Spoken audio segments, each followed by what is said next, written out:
Namaste, everyone. We're back with another episode. Today, we're talking to Amy, and Amy is talking about mindfulness, the spiritual journey of healing food struggles, and how this is really about the mind, body, and soul. Amy is fun to talk to. She is starting her own podcast about do it yourself therapy. She's had an 18-year career in therapy and eating struggles, so she really does know the journey. And something that I found funny in this episode was Amy has this red background, a sort of like a bookshelf with all these different books and statues and plants, and she's into the Bhagavad Gita too, and I'm in the Bhagavad Gita, and we're really both resonating on this mindfulness frequency, and so it really just brought up a lot of quotes and analogies and little stories from Eastern mythology to help explore and enlighten this whole food thing. And, you know, we also get practical too. At the end, she does a guided sort of meditation thing with me that you can use before a binge. Um, it's a 5 sensation technique to help you get grounded. So very practical. Um, with that being said, we can just get into the episode here. If you want to connect with me further, I'm at eatingenlightenment.com. On my website, you can enter your email and get a bunch of a toolkit about food awareness journaling, because that's what I'm all about, food awareness journaling. How to do it, templates, examples, training videos, advanced training videos, all for free. That's at eatingenlightenment.com. Without further ado, let's see what Amy has to say about eating spirituality and eating enlightenment. Speaking of like learning and everything, we had such a good conversation. Yeah. Though it was just a few minutes. That was in, I think, early December, perhaps, when Yeah. I reached out. Yes. And you'd been working with eating disorders for a while now. Yeah. A while now. I mean, I've been a therapist for 18 years, and I think I probably started veering into specializing within 3 or 4 years because I Mm. started working in a college counseling center.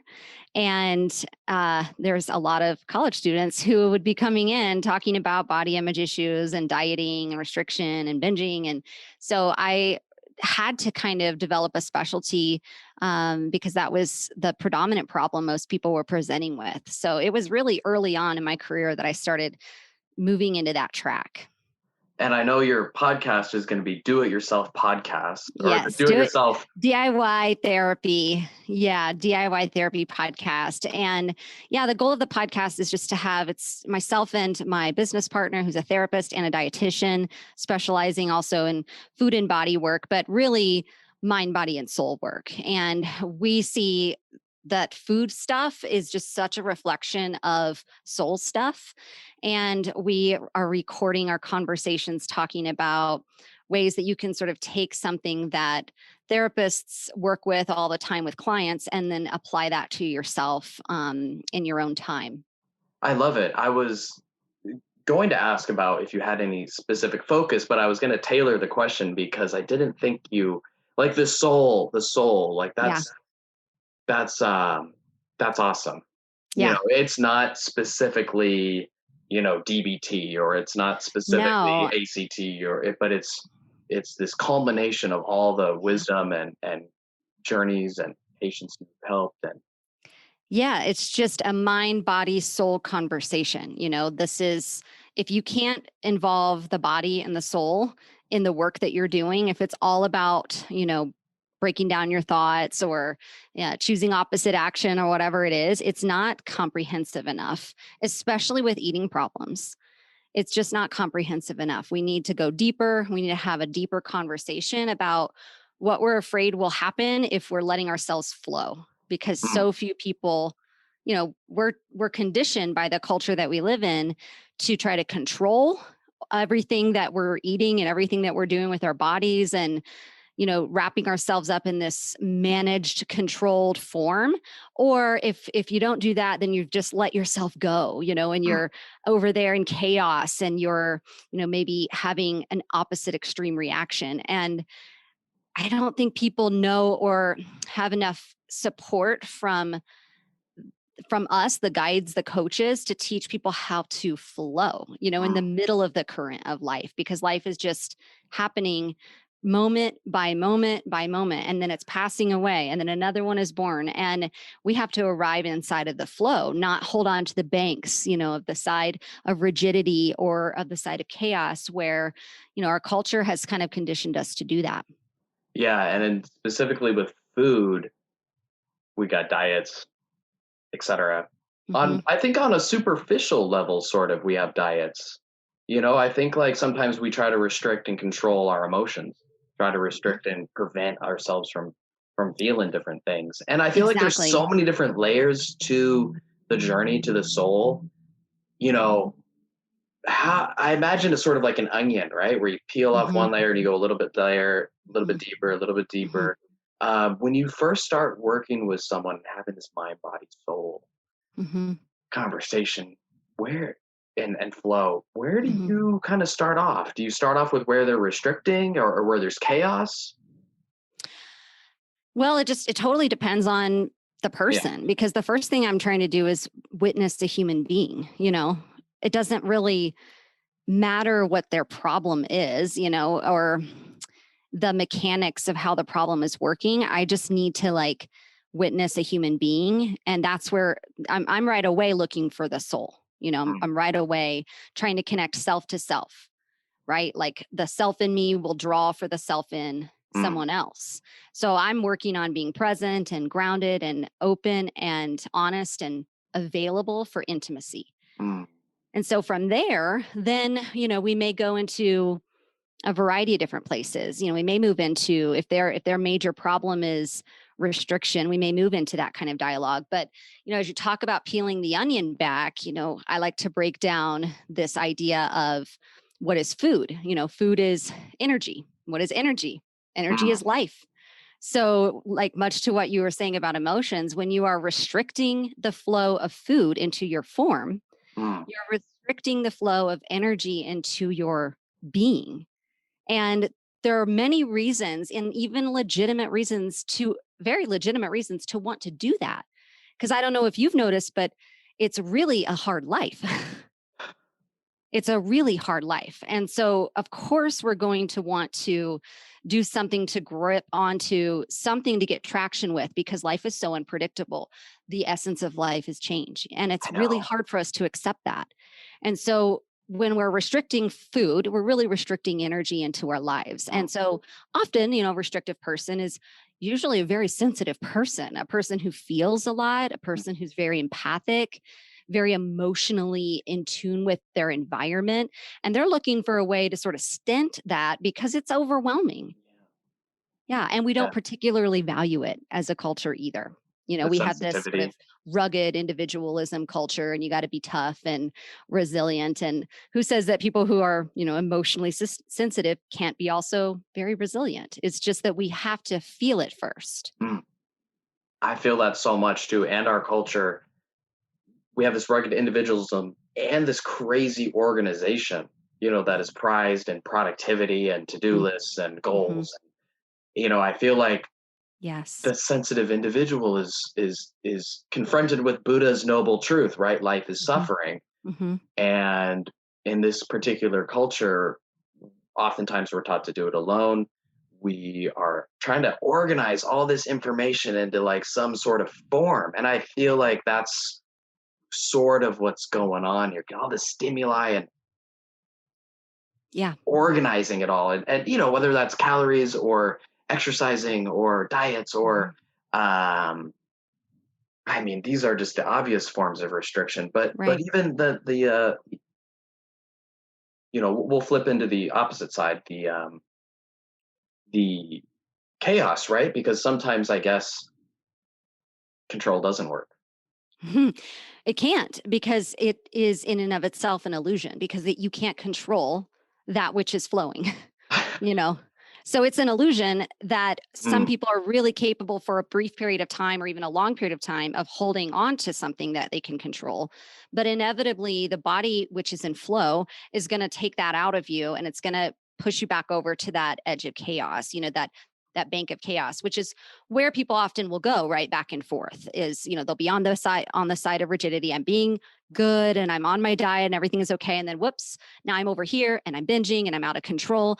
And then I need to fix that. So I'm going to go back over here to the side where I can control this. And really it's about letting go and flowing down the middle of the river where the current is taking you. But here's the thing, and this is why we have to have a conversation about the soul, is that this river of life that you're flowing through and that you're going down, it's going to lead to turbulent whitewater rapids, no doubt about it.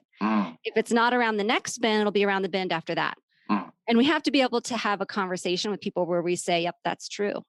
And, how do we feel about that? What do we make of that? And how can we evolve and enlighten ourselves in the process of knowing that? And also, inevitably, the river ends and nobody gets out of that. So these are conversations that we have to have, because we can't just say, oh, let it flow and everything will be okay. No, everything isn't going to be okay. There's still going to be problems. There's still going to be difficulties and hard times. And the illusion that you might be able to control for that is an illusion. And the illusion that you might be able to take a whole break from that and just live over on the bank of chaos, screw it, it doesn't matter anyway, is also an illusion, because you're flowing anyway. It's happening anyway. Life is just moving. I love this coming back to energy. Yeah. By the way, Yeah. I feel like it's so true. It's to me right now.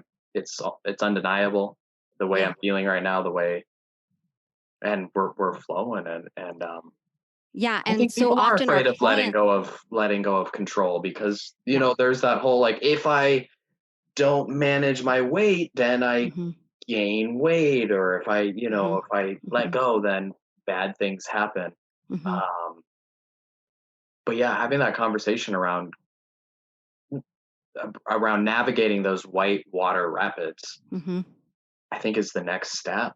It is. And it's super important because, and you probably noticed this, but our clients are really excited to have those conversations. They want to have those conversations. And, we don't have those conversations probably enough in our culture, and they're hungry for it, to have those discussions. And so often, kind of speaking to the energy, they come in and really what they are is stuck. And what that means is that energy is stuck, right? There's stuck energy. It's either those, samskaharas of pain, or, traumas and dramas of life, or patterns that they've gotten themselves into that they can't get out of, but they are stuck. And our job is to facilitate the lubrication that helps them kind of unstick, which is loving kindness, compassion, presence, and ultimately healing awareness. Yeah. And I love how, I remember earlier in December, I talked about how oftentimes I'll ask clients to write down before they eat, because it's a very simple guideline to write down something before you eat. I feel like this can be a tangible practice that really helps people sink their teeth into navigating those white waters, just by like writing down what you think, what you feel, etc. before you eat. It's incredibly challenging to do that. What are some tools that, I know it's individualized and so forth, but when someone begins to navigate those waters, perhaps I recommend starting a writing practice. Is there anything that you kind of like fall back upon and recommend people to try, or is it more a collaborative process that evolves for each individual? Well, both. I mean, I think that a couple of things I always lean on is I'm always teaching people to feel from the neck down. This is not you don't resolve these major dramas and traumas of life up here. You resolve them in your body. And so I'm always teaching people to feel from the neck down and connect with their body, and teaching people the wave that everything experiences that we're aware of, which is that, here it is, it's just beginning. Let's call it an urge to binge, or an emotion that is difficult, and here it goes, it starts, and now it's getting more intense.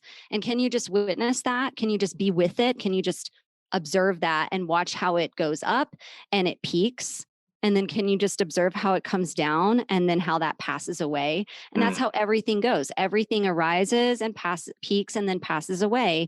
And of course, it looks different for each thing. But can we not get in the way? Can we just let that happen? And so I teach people to meditate on the urge and to be so incredibly connected to the awareness of the whole process and what it's like at the beginning and the middle and the peak and the top and the bottom and the end, right? And feeling all of this from the neck down and not identifying with the whole narrative process of I'm a binger, I failed this, I'm not good at that, and all of the whole, the box that the society puts us in. You have to be enough, but not too much, right? And then our minds are like, "Ooh, you're getting too close to not being enough. Ooh, you're getting too much. You might be getting too close to being too much." And that doesn't matter. So we have to get out of the mind, we have to get into the body, we have to watch the experience that we're having. So I use that a lot. Yeah, I love that. I mean, I first of all, I'm touched just because I see the bookshelf behind you. If you're listening to the podcast, there's books, there's Eastern symbols, and I got a couple of Buddha statues over there, and such a big part of this ancient tradition of Buddhism, or whatever. We'll say yoga, Tai Chi. It doesn't really matter. It doesn't, but it's this, impermanence. I remember hearing a fascinating story with Shunryu Suzuki, where he was the Zen teacher at where I lived as a Zen monk for 13 months. And that's awesome. Someone in the 1970s, I think, they asked him, Shunryu, you've studied all this Zen meditation for decades upon decades, and now you're trying to teach us, and like, I know you're doing a great job, but if you could just summarize it in like one word, like, what would you say? And he's like, all right, I forget. He was very silent, I think, for like 10 minutes. Yeah. And people thought, okay, he his answer is silence. His answer is silence, right? Like, he's beyond. But then he said, everything changes. Yeah. Yeah. I feel like there's a lot of truth to that. And really what you're saying about it being in the body, I think the mind kind of likes to divide and categorize and organize, and but that's not what you're talking about. That's not the experience and the flow. Right. That mind's got to do that because that's the job of the mind, So we don't need to take that personally. It is what it is. It's helpful many times and unhelpful many times. And it's just sort of a crapshoot. But really, it's the body. And I think in our culture, we've been decapitated. Yeah. We are so disconnected from our bodies because in our culture, bodies are, organized and idealized, which is so weird if you really think about it, because if you've ever paid any attention, the only thing about bodies that we can say is that they're variable. They're so different from each other. Everybody is so different looking from every other body. And so this whole concept of idealizing and putting everything into these categories, it's just inhibiting our ability to be really in our bodies and living our souls and bodies and minds in unity, which it really is anyway, right? It's an illusion that we're separate, but it's a pretty strong illusion for many people because the culture that we live in is trying to keep us decapitated. I feel like this would be another one of those conversations. You start off by talking about staying in flow and getting in your body, but then an obstacle that would block people from their body is sort of this cultural conditioning, like, my body is big and bad, and who would want to feel or reside in a big bad body. And it'd be like starting to talk about cultural issues, sort of, I think, play a role as well. Yeah. What is a body image? It's a perception of my body compared to the cultural standards created by the dominant culture that I partake in. That's all it is. So we have to teach people about that. We have to teach people that thoughts and there's a collective consciousness. So we're borrowing from the legacy burden of culture, and this isn't really our truth. That's constructed. And understandably so. This is something that kind of leads me to this other thing that I think we talked about in our conversation, which is that, there's no morality in having food and body problems, or immorality in having them. So whether somebody comes in and gets better and doesn't have the food and body problems or doesn't get better, they're no their value, their worth as a human being, their moral capacity to be human is not any different based on whether they recover or not. Mm.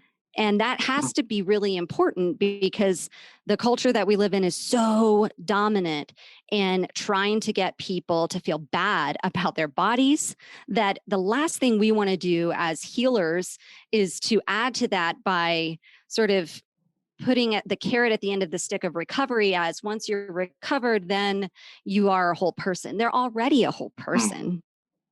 Mm. And all of the illusions that they're not whole are already illusions.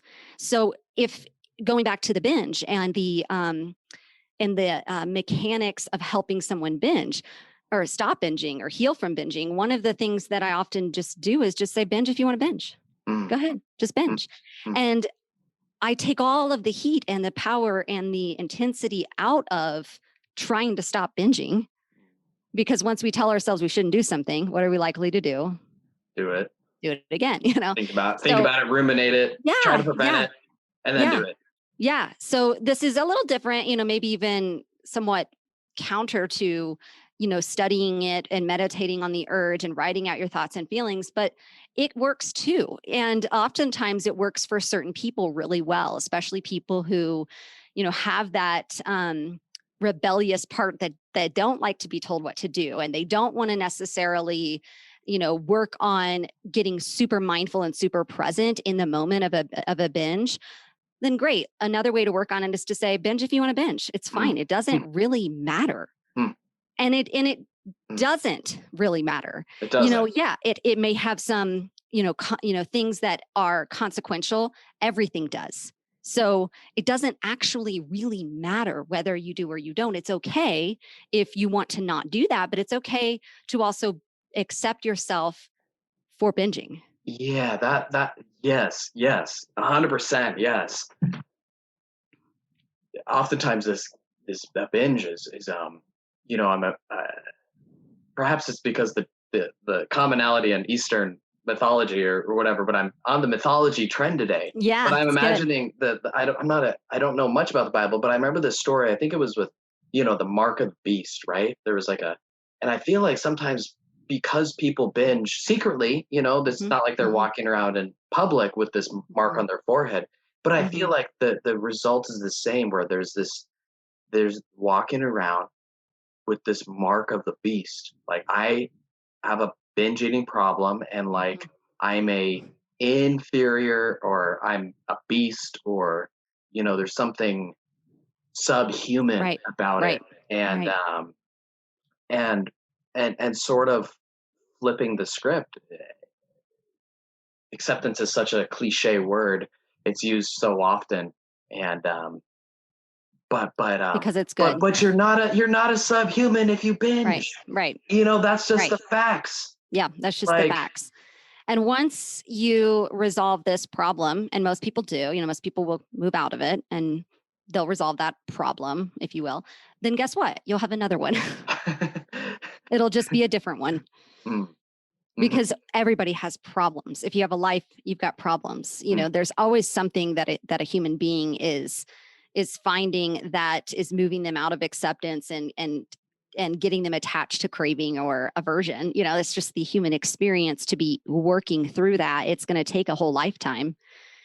And so once this one is not the problem, there will be another problem. And that's why I really like to propose this, you know, neutrality around, you know, the problem of the food or the body stuff, because that's sort of expected now in the culture that we live in, that we're going to struggle with this, and that this is going to be something we're going to have to play out in our lives. And we got to take the heat out of it so we don't get identified with it, because that's how problems get really stuck, is when we have to keep them now because the ego identifies with it.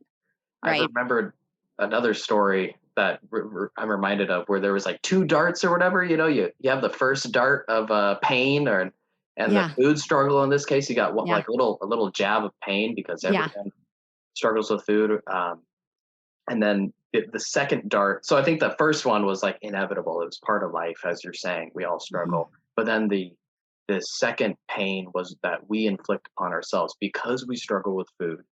we, the depths of shame are very deep. Yeah. Um, you know, and oftentimes we're sort of pushing ourselves deeper down, and there is pain from food, but so much of it is this mental descent that we sort of you know escalate or throw fire on top of. We fuel it, we add on to it. Yeah. Yeah, Yeah. We're yeah. we are all kind of forgetting all the time that we're really just one.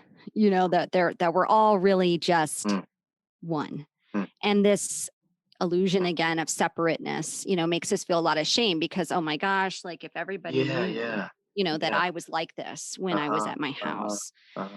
Everybody's like that, just differently, Yeah. because we're all really, what's in me is in you. What's in you is in me. And Mm, it's just the doses that vary. mm. I like that. Yeah. How'd you I know before our call today, we were talking about how you got started um, at a college campus, and the presenting issues were eating disorders. Is that how you got into this stuff? Were you always Yeah. kind of? Yeah. Yeah. That's just kind of how it started. And um, there was always a moment because I was really a generalist therapist. I saw people with anything and everything, which was really a wonderful way to get started in the field, is just to see every problem and talk to every person, because then what you really learn is that everything is really similar, that Mm, we're just talking kind of semantics when we get into the details of things, but you're really teaching people how to yeah. feel, Yeah. how to feel their Mm, human experience and mm, how to be in their body and connected with other people and mm, vulnerable and open and keeping their hearts open instead mm, of contracting all the mm, time. And yeah, I worked in a college counseling setting for almost, I think, about 12 years. And it was great because I'm working with all these young adults, and I still work with a lot of young adults in my private practice, but young adults launching into this, world are so special to work with because they give you such amazing insight mm, into the pressures that we're placing on the next generation of Americans, and mm. human beings that are moving into this culture, particularly. And as we mentioned earlier, we have this productivity obsession, you are what you do, and this like killing it culture, you just got to get out there and kill it all the Mm, time. And then our mm, youngest, college students who are in this emerging adult world are really reflecting to us mm, how that feels and how scary that is and how really messed up it is that they are expected to, go out there and kill it and do all these great amazing things and never let anybody see a sweat and don't show any vulnerability, and they come to those counselors and the counseling centers with those problems. And so it was really a great way for me to practice for so many years at the beginning of my career. And I just found these, young men and women that would come in and be devastated by the shame. It's really the shame. It's not the it's the thing. shame. It's It's the the shame. shame. It's the shame. Yeah. It's the Yeah. shame. And one of my counselors that I worked with actually gave me a frame when I left that job that I'm looking at right now. And it says, shame dies when stories are told in safe places. And that's just, what I learned to do is just be a safe place and be the space for loving awareness to Mm, arise and to be collaborated with another person. And that shame dies. And when that shame dies in that place, then we can heal, then we can move forward and grow. And this stuff loses so much steam when the shame comes out. mm. Yeah. Yeah. So I don't just 100%. exclusively, work with eating Yeah, yeah. problems now. I work with a lot of trauma and I work with a lot of variety of things, but um, I certainly got going in my career just from that particular population because the shame is so intense in that population. And I just have a natural connection with Mm. wanting to connect with somebody who's feeling a lot of shame and just take that away, with Me presence. too. Like, I mean, as I work in eating disorder centers and see a variety of people, I realized sort of my own struggles with food were, um, they were struggles, but I see them in context. And my journey through therapy has been revolving around shame, and what a mess that can be. And that's some sort of connection that I feel as well to, especially eating struggles. Although, Mhm. uh, I'm reminded so much about a thousand paths to the truth, or whatever, right? Mhm. I feel like there's so Mhm. many different struggles, from anxiety, depression, to shame, to food, but they're all sort of coming back to, can I can I keep my heart open despite those Yeah. traumas, despite the white waters, the Yeah. rapids? Can Mhm. I um, get in the middle of the stream and try to navigate, and try to keep my heart open, try to stay connected, stay Yeah. embodied. Yeah. Uh, the whole embodiment thing too is I do feel it is like one of the most important things. I mean, as you said, all this stuff before, um, it's so important to get into your body. If someone wants to get in their body, you know me, I'm the writing guy. I'll tell them, write down what you feel. I feel like meditation. I feel like there's a bunch of different ways to get into the body. Mhm. Like, what are the ways you recommend to clients? And then Mhm. what are the ways you do yourself? Great. Yeah. So I also have I have a yoga teacher certificate. So I practice yoga both personally but also with my clients. And with my clients, I do teach them a lot of just grounding techniques. But I also, we're always kind of witnessing this pain and the shame that is sort of whatever this thing is that triggered it in the present moment. It's all stuff from the past and it's just coming up right now. And Mm, so I teach them how to witness that. And I cue them to explore that from the body. Where do you feel that? What is it like? If it had a shape, if it had a texture, if it had a color, if it had a vibration, how is it in your body to have that experience? And I just, give them that deep connection to that mm, in that mm, verbal resource. And then oftentimes, after that work is done, let's get on the mat and let's work uh-huh, through like what feels good. So we might do just some flowing with the arms up and down with the breath and mm, just moving that energy up, down, left, right, getting anything unstuck. Then we might just get on and do the on your mm, cat cow on the hands and the knees and get into the hips a lot because of course we know we're going to keep all of our stuff in our hips. mm, And how can we just move the spine and get really flexible, and just after having this talk session, mm, can we mobilize that and just move that through the body? mm, So though, and I, teach them, those basic grounding techniques and, using the 5 4 3 2 1 and going through each of their senses and that kind of thing. As far as myself, I I always know when I'm going through something that is challenging me because I'm resistant to movement, even though I know that's what I need. But that stuck energy wants to remain stuck.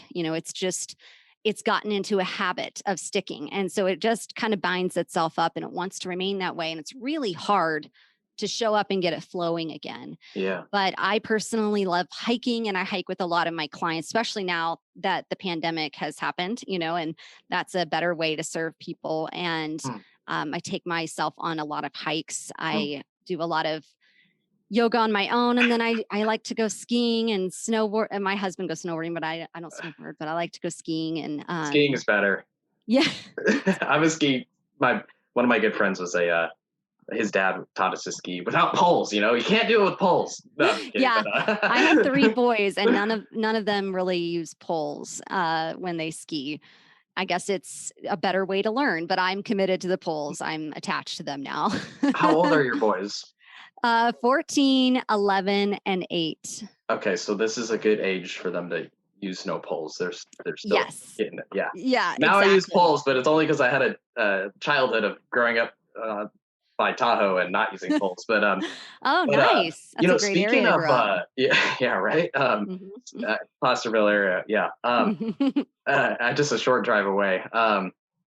Speaking of do-it-yourself therapy, sometimes on this podcast I've had guests like a couple episodes ago, there was an entire session where the guest coached me or guided me through. This was an eidetic imagery thing, which I'd never done before. It's Oh, absolutely cool. fascinating. Yeah. But because you have your own do-it-yourself podcast coming up, I feel like maybe you can guide me through the 5, 4, 3, 2, 1 and the what was the other one you mentioned? It was a grounding thing. Was it the senses? I Yeah. forget. Yeah. Let's do the senses. Let's do Okay, the cool. senses. Okay. Because it's sort of a combination of both. Okay. So this is really important when your mind is in the future or in the past. Because when the mind is in the past, this is just a little setup to this. When the mind is in the past, then we're going to feel regret, we're going to feel loss, we're going to feel sadness because we can't do anything about that which has already passed away. Mm. And when the mind is in the future, then we're going to have fear and anxiety and worry because we can't do anything about something that hasn't yet arrived. Mm. And so the present moment is really where we want to tether the mind. And the way that I've always kind of thought about the senses exercise is that when blood and oxygen is being, from a neurobiological standpoint, when your blood and oxygen is being pooled around this cluster of thoughts around the past, then that's where it is. But when you move that blood and oxygen with your present focus awareness to the senses that you're feeling, now you've pooled blood and oxygen in an area of your brain that is very intimately connected with the now. Mm. So this is like real change of your neurobiology because your brain can't concentrate on both a thought you're having about the past and the way that you're feeling the sensation of your skin against this furniture. So since you Mm. can't do both, it's a really great way of just rerouting that. So to start, you ready to start? That's a great preface, by the way. Okay, I love good. it. I'm really thinking about the sadness of the past, how the Yeah, mind gets sad, like the past is sad because but the yeah, future is anxious. Like yeah, that. I yeah. yeah. It I just like sort that. of says it all. Hmm. Yeah. So we want to be in the present moment. And this isn't to take anything away from that. It's perfectly reasonable to have sadness or have anxiety because life is really hard. And it's not to take anything away from that or minimize it. It's just to say that this is the right place to be, which is right now and right here. Yeah. So, um, for this exercise, we'll just do this exercise with your eyes open because we use the eyes because it's one of your senses. So let's start with the eyes. So this is where we kind of combine both. So look around the space that you're in and just take it in like it's the first time that you're taking in this space. Notice something that is texturally pleasant to look at and textural and has the color of something that is pleasing to the eye, and just notice a few things, maybe 3 or 4 things in your environment, like it's the first time that you have seen them. Mm. So take that in. And now listen with your ears to those very quiet, subtle sounds in your space that you would normally not pay any attention to. So maybe just the hum of the air conditioner or the heater. For me, I can hear a little bit of traffic going by. But just take that in like it's the first time you've ever heard it. I hear a little that my earbuds are. There's a little like white noise. Yeah. Yeah. And of course, before that was irrelevant. And now that becomes something that is rooting for you, grounding for you, taking you right here. So then you would breathe in a deep breath and try to smell any smells that you can smell in your surroundings. And a lot of times, I might have a client put a little bit of essential oil right underneath their nostrils so they have something to grip. Just like breathe in a smell and just smell something in your environment. Maybe I have a little candle right off camera lit and I can smell that.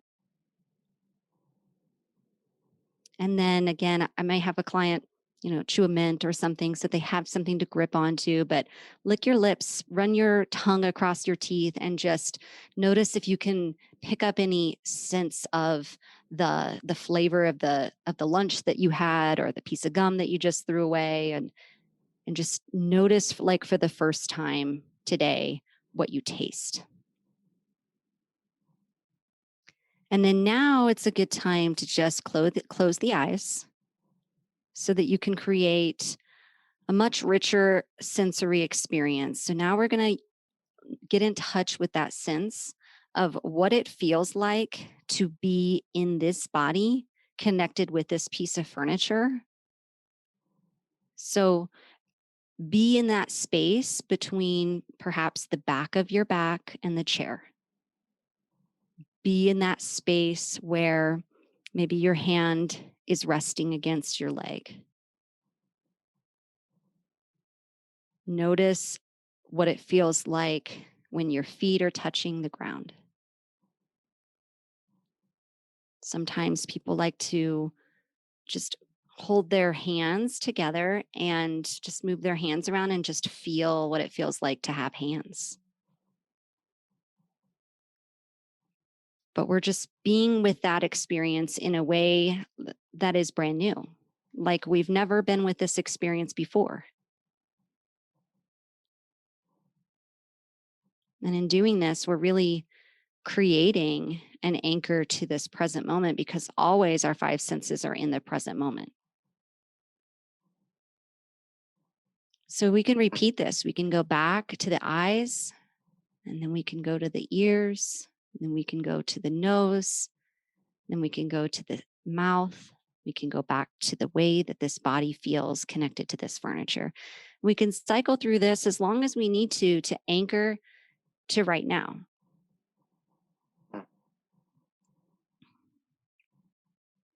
And then I just like to end any exercise that I do with an intentional inhale and exhale so that I can remember again that my breath has been with me through all of this and is going to take me to the next part of my journey.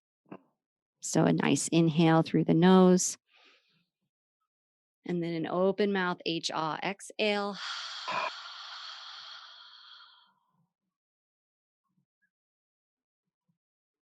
Yeah. That was good. Is this it's your podcast that's coming up? Is this stuff you'll be doing there, or is it more conversations? Or I Yeah, think it'll evolve. It'll evolve yeah, for it's sure. going to Yeah. evolve for sure. And that's, I think our goal is definitely both. Like we want to, you know, how you go to a conference as a clinician and you're like, I hope I get one thing out of Yeah. this particular breakout session. And you get that one thing and you're like, I got gold there. I got something. Yeah. And that's really the goal for our podcast is that in each episode, there's just one thing that you're like, oh, that's a really nice way to look at that, or that's helpful, so that they can take that right away and just DIY that in their lives. So I'm sure we'll do some guided meditation and mindfulness work and just keeping that mind body connection really strong. Yeah.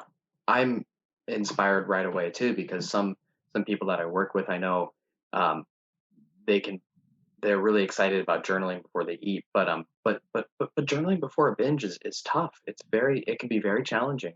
A Mhm. lot of stuff comes up, and sometimes a pen and paper, um, the more tools we have to be present, especially with an urge, so that we can ride the wave, so to speak. Mhm. I think I've this has re-inspired me. I've touched upon this before, but I'm re-inspired to help give this tool to other people to in those moments where we want to go to chaos, or maybe we're feeling stressed and we want to just work, and Yeah. that of course backfires too.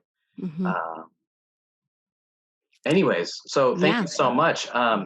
So tell us, like, more where people can start to find you, where you're at nowadays online, and all that good stuff. Great. Yes. So my website is amyscottmindbody.com. And I share journal entries there. And I have a little Amy Scott at Amy Scott Mind Body on Instagram.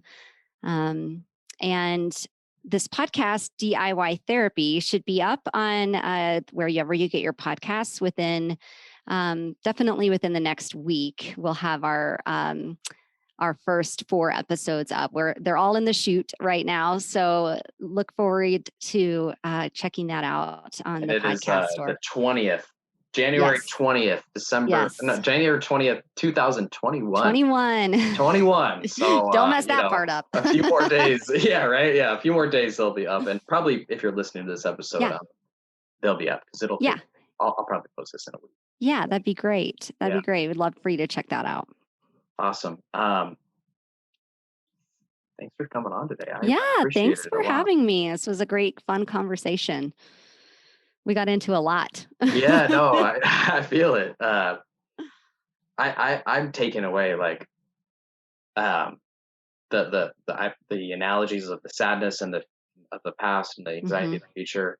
That I think is really a good thing. I love Yeah. the food is energy too.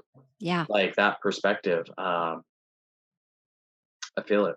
Feel it a lot. Cool. Yeah, this was really good. We got into all the good stuff.